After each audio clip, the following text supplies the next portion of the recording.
On a Tuesday afternoon in February 2024, a security guard at the Dubai Mall stood near the fountain on the lower ground floor and watched a family of four take photographs for 11 minutes without buying anything. He counted. He had time to count because the stretch of retail corridor behind him, a corridor that, at full capacity, once held queues stretching past 3 storefronts, was largely empty. A few teenagers drifted past a darkened window display. A cleaning crew moved through without obstacle. Outside, the Burj Khalifa still rose into the haze, indifferent. The Dubai Mall is, by nearly every official metric, the largest shopping mall in the world by total area. It covers over 5 million square feet of gross leasable space. It contains more than 1,200 retail outlets, an Olympic-sized ice rink, a 250-species aquarium, a dinosaur skeleton, and a waterfall that drops 40 feet through an atrium.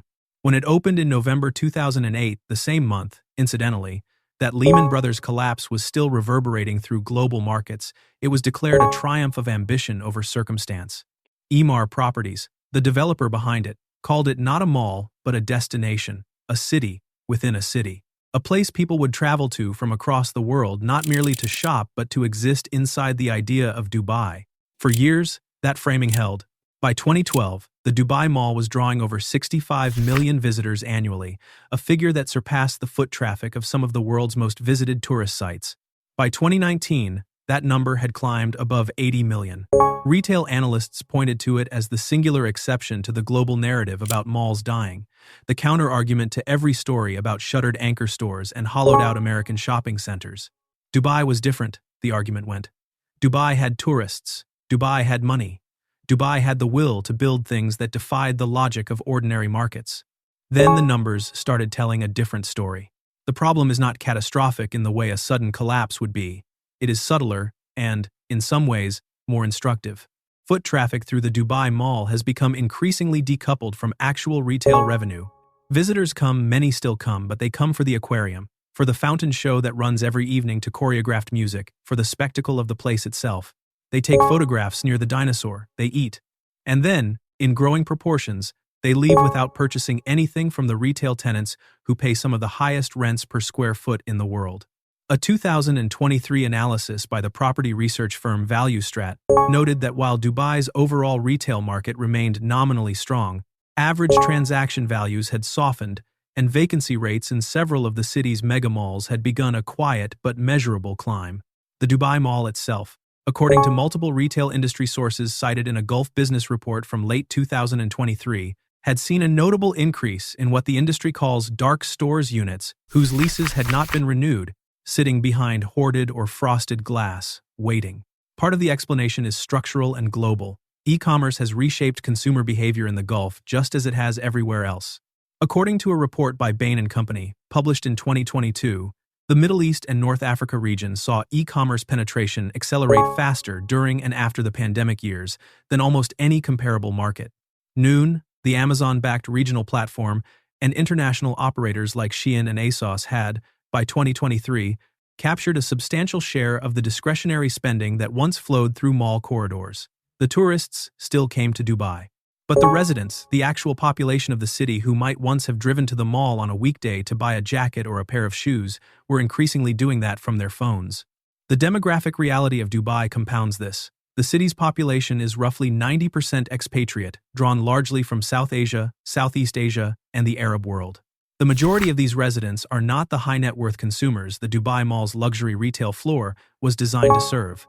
They are middle-income workers, and their discretionary spending habits are shaped by wage pressures, housing costs, and remittance obligations.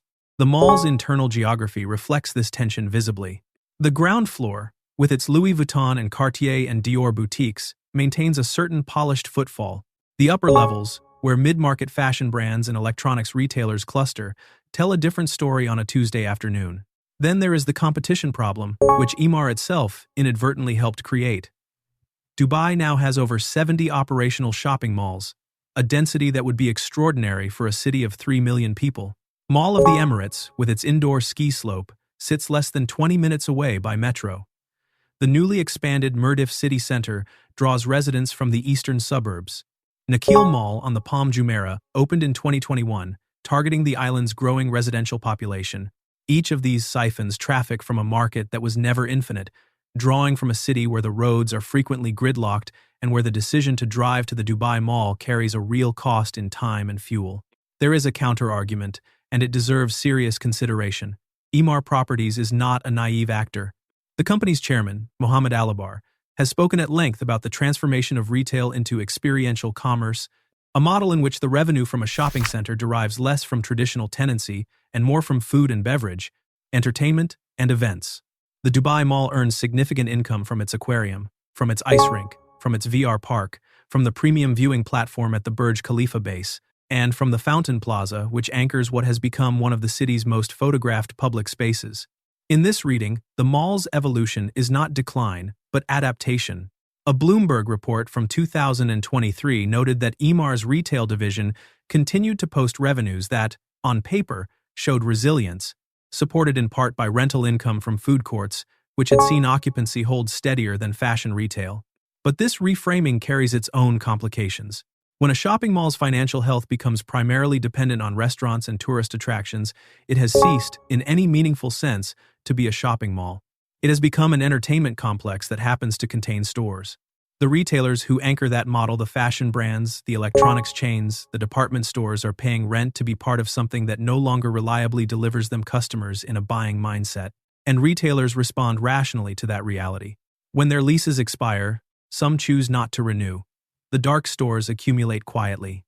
There is also the question of what the Dubai Mall's trajectory signals about the broader ambition it was meant to embody.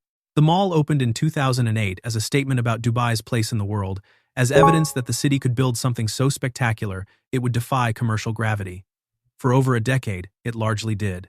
But the conditions that made it work were historically specific. The oil wealth of the 2000s, the surge in Gulf tourism, the novelty of the project itself, in the particular moment before e-commerce became genuinely competitive, these converged in a way that cannot simply be recreated by building something larger or more elaborate. The parallel with American mall culture is instructive but imperfect. American malls declined, in part because the suburbs that sustained them emptied out, because anchor department stores collapsed, because the model had always been somewhat dependent on geographic captivity, the mall as the only option within a reasonable radius. Dubai never had that captivity. It always had alternatives, and it always had a population that was essentially temporary, rotating in and out on employment visas, with no particular emotional attachment to any specific retail destination. The loyalty that might have kept a family returning to the same mall for decades simply does not exist in the same form in a city of perpetual transience. What is happening at the Dubai Mall is not death. The word in the title is deliberately provocative and, in the strictest sense, inaccurate. The building is not closing. Emaar is not in distress. Millions of people still pass through those doors every year. But something is changing in the relationship between the mall and its purpose. The experience of standing in that lower ground corridor on a Tuesday afternoon watching a security guard count the minutes a family spends with a camera instead of a shopping bag is the experience of watching a monument outlast the era it was built to represent. The question that Dubai has rarely been comfortable sitting with is what comes after the monument.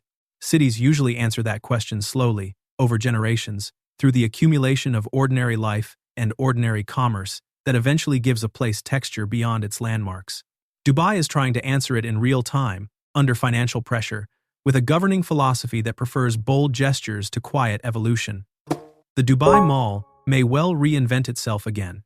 It has done so before, adding attractions and reconfiguring spaces with a speed that Western property developers would struggle to match.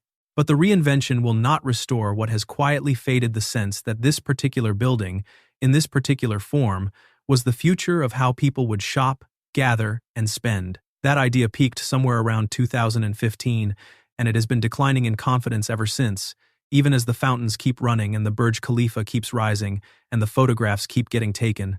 The dinosaur skeleton on the ground floor is a diplodocus, on loan from a private collection, placed in the center of the atrium because it is large and arresting and gives visitors something to point at. It has been there since 2011. It does not sell anything. It does not need to. It simply stands there, enormous and impressive, in a building designed around the proposition that enormity and impressiveness were sufficient. There is something in that image worth sitting with, not as a metaphor so heavy it collapses under its own weight, but as a quiet observation about what happens when spectacle and commerce slowly diverge, and spectacle is all that remains.